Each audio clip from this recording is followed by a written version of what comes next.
mistake grade, 720, count your number. That's great, thank you. Lee Passmore suffered from severe lower back pain.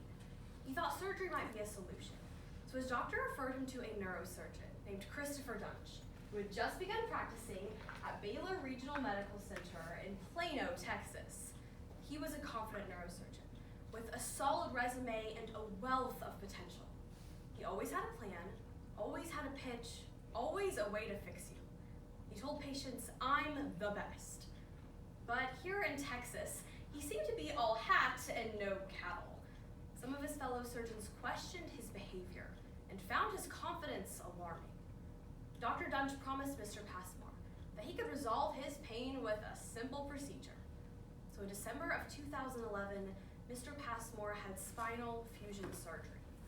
When he woke up from the surgery, he felt excruciating pain and numbness in his back, legs, and feet. He later learned that a ligament had been mistakenly severed. Even today, he lives with chronic pain. Unfortunately, he was not the only victim of Dr. Dunch's incompetence. Dr. Dunch practiced for less than 2 years here in Texas. Of his 38 patients, 31 were left severely injured or permanently paralyzed, and 2 died.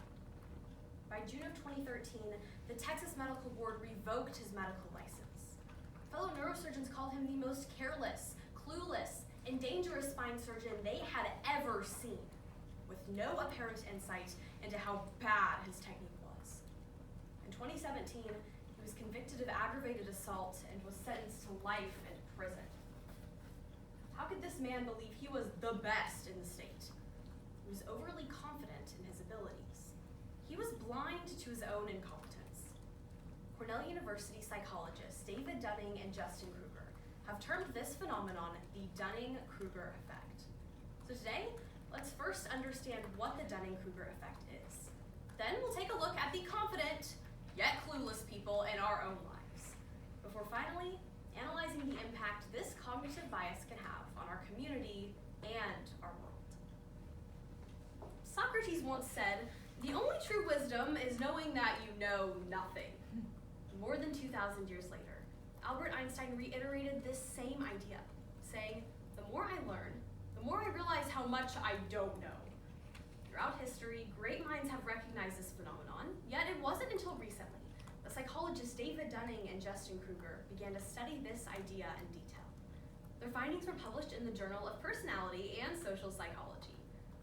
Dunning and Kruger quizzed people on several topics, including grammar, logical reasoning, and humor. After each test, they asked participants to assess themselves by asking how many other quiz takers they thought they beat. Time after time, those who performed poorly ranked their performance much higher. Those who scored as low as the 10th percentile ranked their performance near the 60th. And the inverse was also true. Those who performed well, experts, underestimated their own abilities. This study has been repeated in many different ways, and the results are consistent. Those least likely to know what they're talking about believe they know as much as experts. And on the other end of the spectrum, as Socrates and Einstein astutely recognized, the more you know, the more you realize there is still more to learn. The Dunning-Kruger effect is not a syndrome, disease, or mental illness. It is not a pathological condition. It is the human condition, a cognitive bias present in everyone to some extent. Because it is so easy to judge the idiocy of others, it's tempting to believe that this phenomenon does not apply to us.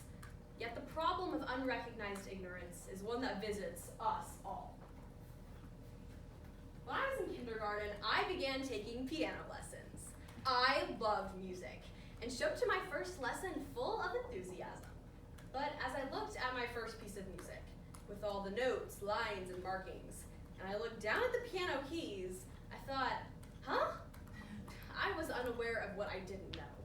Little knowledge, low confidence. But after a few short weeks of lessons and a really patient teacher, I could play Mary Had a Little Lamb. I was so proud of myself. At 5 years old, I thought I knew everything there was to know about music. Still little knowledge, but high confidence. As I continued going to lessons, the music kept getting more difficult.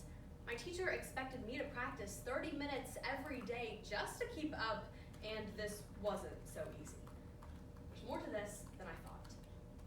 After a few years, I began competing in piano competitions, where I not only had to play several pieces of music by memory, but also the accompanying scales and cadences, and I even took music theory tests. This was becoming quite the chore. It was overwhelming and discouraging. I'm never going to understand this. But year after year, I got a little better. It's starting to make sense. By the time I entered high school, I realized that playing piano is more than just notes on a paper.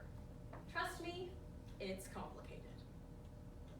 The trouble with ignorance is that it feels so much like expertise. Jimmy Kimmel has capitalized on this ignorance on his late night talk show in a hilarious but cringeworthy segment entitled Live Witness News, where he sends his staffers to Hollywood Boulevard to ask pedestrians a variety of questions with false premises. When pedestrians were asked how they felt about Canada becoming the 51st state, many explained that they were surprised at the news, but wanted to wish Canada a warm welcome to the United States. One man explained that he found out the news while sitting in Starbucks. He said he saw complete chaos break out around him while he was drinking his coffee. Some people appear willing to say just about anything to hide their cluelessness. People would rather fake knowledge than admit they don't know something. The Dunning-Kruger effect manifests itself in many ways, some of which are comical, while others are devastatingly harmful. Politico and the New York Magazine have recently published articles on the Dunning-Kruger president, arguing that President Donald Trump has been overestimating his abilities and knowledge throughout his presidential term. Google Trends reports that searches for the Dunning-Kruger effect surged during the 2016 election and peaked in the months following Trump's inauguration. Even though his statements are often rife with errors and falsehoods, he expresses great confidence in his abilities. He cites his high level of intelligence. How hard can it be? He gives himself an A+. Unjustified confidence can also be found in young, inexperienced drivers. Auto accidents are the leading cause of death for teens ages 15 to 20. According to the Center for Disease Control and Prevention, teens are 4 times more likely to get in an auto accident within their first 18 months of driving due to their high levels of confidence. Immunization has become one of the most contentious areas of health policy.